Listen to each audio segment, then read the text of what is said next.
ক্ষুধা, 5,000 বছরের ক্ষুধার জ্বালায় আমি চটপট করে মরছি। দেরে দেরে খেতে দেরে খেতে দে।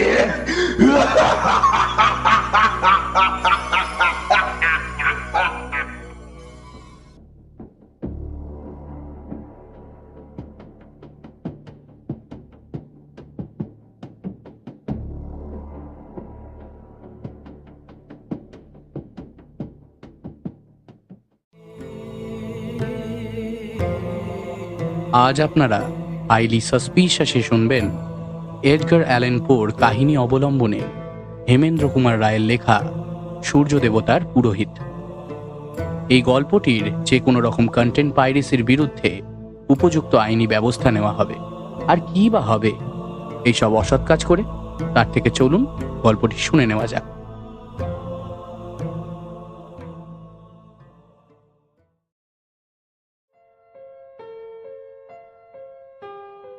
প্রিয় বিমলেন্দু, 3 দিনের ঘোর বর্ষার পর আজ সন্ধ্যার পর থেকে চারিদিকের আবহাওয়া বেশ ঠান্ডা হয়ে এসেছে। মনে হচ্ছে প্রায় শীতকাল।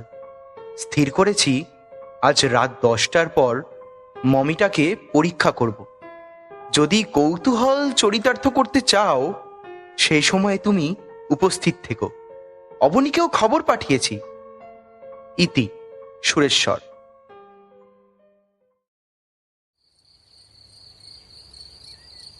তখন সন্ধ্যা উতরে গেছে। তাড়াতাড়ি খাওয়া দাওয়া সেরে বিপুল উৎসাহে সুরেশ্বরের বাড়ির দিকে যাত্রা করলুম।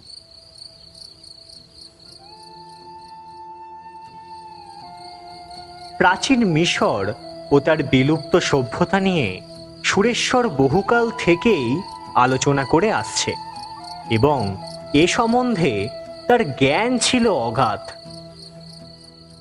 মিশরে বসেই সে কাটিয়ে দিয়েছে কয়েকটা বৎসর। প্রাচীন মিশরের হাইরোগ্লিফিক বা চিত্রাক্ষরে লেখা পুঁথি সে অনায়াসেই পাঠ করতে পারত।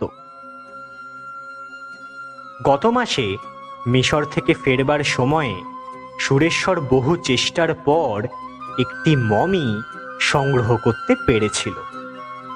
এতদিন কলকাতায় অতিরিক্ত গরমের জন্য সে মমির আবরণ খুলতে পারেনি। মমি কি তোমরা তো অনেকেই তা জানো। কলকাতার জাদুঘরেও একটি মমি রক্ষিত আছে। 35 কি 40 বছর আগে তার অবস্থা বেশ ভালো ছিল, কিন্তু বাংলাদেশের স্যাঁতস্যাঁতে আবহাওয়ায় এখন তার বিশেষ দুর্দশা হয়েছে। মমি হচ্ছে শুকনো মরা। প্রাচীন মিশরীয়দের বিশ্বাস ছিল মৃত্যুর পরেও মানুষের দেহকে রক্ষা করলে আত্মা আবার দেহের ভেতরে বাস করতে পারে। এই রকম সব সুরক্ষিত দেহ মিশরের নানা স্থানে সমাধিগৃহের মধ্যে পাওয়া যায়। যেসব দেহ কবরস্থ হয়েছিল হাজার হাজার বৎসর আগে। কেবল প্রাচীন মিশরে নয়, আমেরিকা ও অস্ট্রেলিয়ারও কোনো কোনো জায়গা থেকে রক্ষিত সব পাওয়া গেছে। প্রাচীন মিশরে আগে মরার নাকের ভেতর দিয়ে মস্তিষ্ক টেনে বের করে নেওয়া হতো। তারপর পেটের পাশে ছেঁদা করে বার করে নেওয়া হতো নাড়িভুড়িগুলো। তারপর খুর চালিয়ে দেহটাকে কামিয়ে ও ধুয়ে ফেলা হতো।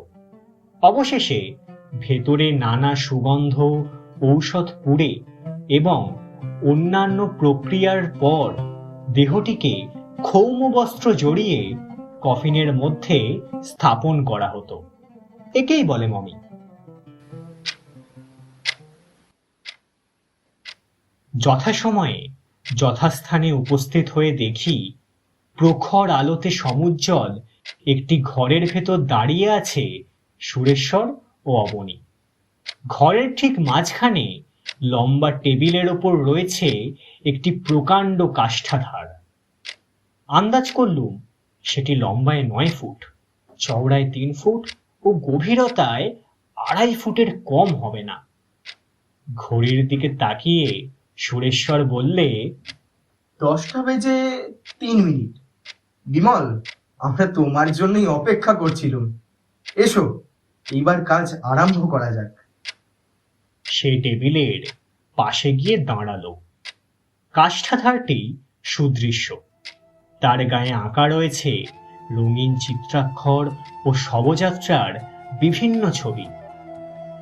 সুরেশ্বর ধীরে ধীরে কাষ্ঠাধারের ডালা তুললে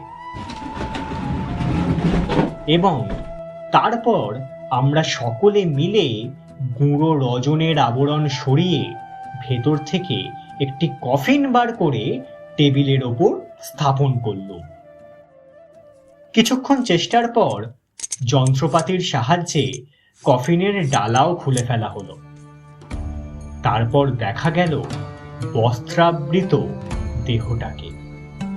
সুরেশ্বর বললে, তোমরা দুজনে দেহটাকে তুলে ধরো তো, আমি ওর গায়ে জড়ানো কাপড়টা খুলে নি। বাবা, মান্ধাতার আমলের শুকনো মরা। খানিক ইতস্তত করে আমরা সুরেশ্বরের কথা মতো কাজ করল। তারপর সে যেন দ্রৌপদীর বস্ত্রহরণের মতো ব্যাপার। মমের গায়ে কাপড়ের পাকের পর পাক। অবশেষে তাও খুলে ফেলা হলো। একটা পুরুষের মমি, গায়ের রং লালচে, মুখ ও দেহের সর্বাঙ্গ অবিকৃত, চামড়া কঠিন ও মসৃণ, চোখ দুটি বন্ধ। সুরেশ্বর সানন্দে বললে, এতটা আমি আশা করিনি। আমার ভাগ্য ভালো, এমন নিখুঁত মমি সহজে পাওয়া যায় না। আমি বললুম, কিন্তু এই শুকনো মরাটাকে নিয়ে তোমার কি লাভ হবে? এ আর নড়বেও না, অতীতের গল্পও বলবে না। অবনী বললে, সুরেশ্বর, তোমার ইলেকট্রিক ব্যাটারিটা একবার নিয়ে এসো তো। কেন? এই দেহটার ওপরে প্রয়োগ করে দেখব। আরে, এটা তো এখন মাটির পুতুলের সামিল। ইলেকট্রিক ব্যাটারি চালিয়ে কি কোনো লাভ হবে? আরে, তবু একবার দেখাই যাক না। সুরেশ্বর ব্যাটারি নিয়ে এলো।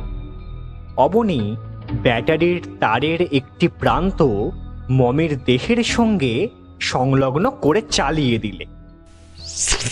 দেহটা তেমনি আড়ষ্ট, কিন্তু ও ও কি ব্যাপার! এতক্ষণে মমের যে চোখ ছিল বোঝা, এখন খুলে গিয়েছে তার পাতা। এ যে অপ্রত্যাশিত, অপার্থিব দৃশ্য। অবনীত মাটির ওপর টপ করে বসে পড়ে হামাগুড়ি দিয়ে চটপট টেবিলের তলায় ঢুকে গেল।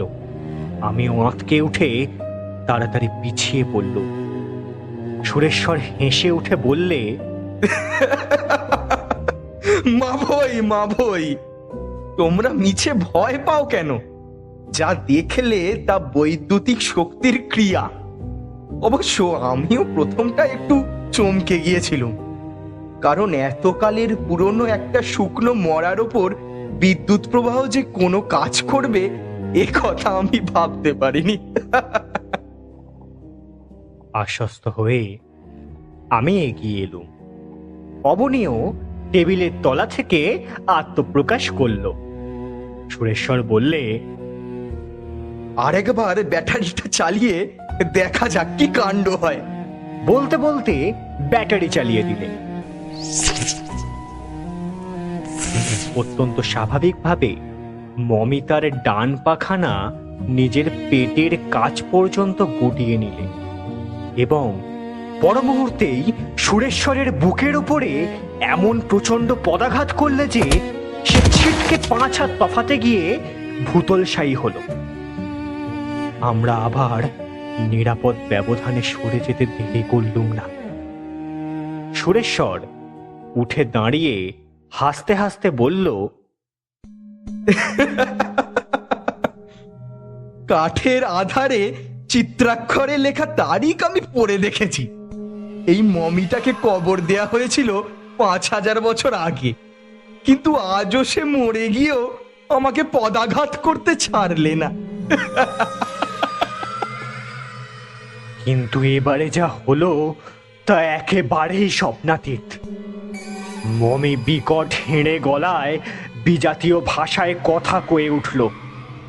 পরে প্রাচীন মিশরীয় ভাষায় অভিজ্ঞ সুরেশ্বরের মুখে শুনেছিলুম, মমি বলেছিল, নির্বোধ, আমার মৃত্যু হয়নি। শিউরে উঠে আমার সর্বাঙ্গ তখন হিম হয়ে গেল। আর তো ইলেকট্রিক ব্যাটারির দোহাই দেওয়া চলে না। বিদ্যুতের যতই মহিমা থাক, মরার মুখে কোনোদিনই সে ভাষা দিতে পারবে না। এবারে সুরেশ্বর স্তব্ধ, স্তম্ভিতের মতো দাঁড়িয়ে রইল। তার মুখ দেখলে মনে হয় নিজের কানকেও সে বিশ্বাস করে উঠতে পারছে না। সবাই দেখল প্রবল শ্বাস প্রশ্বাসে মমির বক্ষদেশ উঠছে আর নামছে। সুরেশ্বর অভিভূত কণ্ঠে মিশরীয় ভাষায় বললে, তুমি মৃত নও। ক্রুদ্ধ কর্কশ কণ্ঠে মমি বলে উঠল, না না, আমি জীবিত। আত্মা হচ্ছে অমর। এই দেহের ভিতরেই আমি বিরাজ করি। কে তুমি? আমি রাজপুরোহিত উর্মিলা। সূর্য দেবতা আমার প্রভু। বাঁধো বাঁধো গলায় সুরেশ্বর বললে, 5000 বছর পরে তোমার দেহকে আমরা আবার জাগিয়ে তুলেছি। তুমি কৃতজ্ঞ নও? হুঙ্কার দিয়ে মমি বলে উঠল, কৃতজ্ঞ? তোদের অপবিত্র হাতের ছোঁয়ায় আমার দেহ কলঙ্কিত হয়েছে। এইবার আমি তোদের শাস্তি দেব।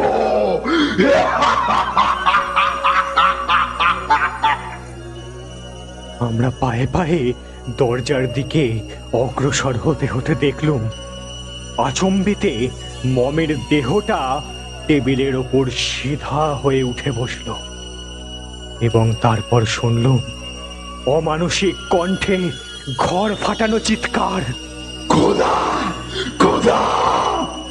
5000 বছরের ক্ষুধার জ্বালায় আমি চটপট করে মরছি। দেরে দেরে খেতে, দেরে খেতে দে।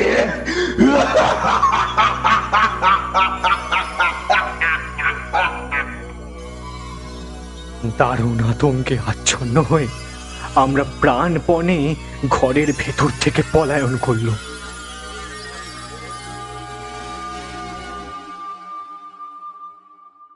সে রাত্রে সুরেশ্বর আমার সঙ্গেই বাস করলে।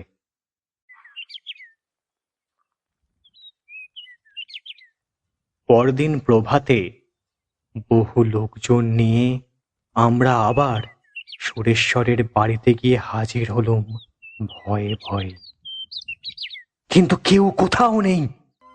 ঘরের ভেতরে পড়ে রয়েছে কেবল চিত্র বিচিত্র কাষ্ঠাধার, রাশিকৃত ক্ষৌম বস্ত্র ও শূন্য কফিনটা।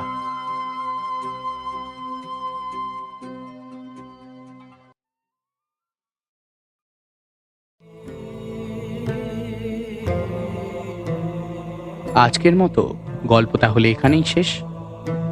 আবার দেখা হচ্ছে পরের সপ্তাহে অন্য নতুন কোনো এক গল্প নিয়ে।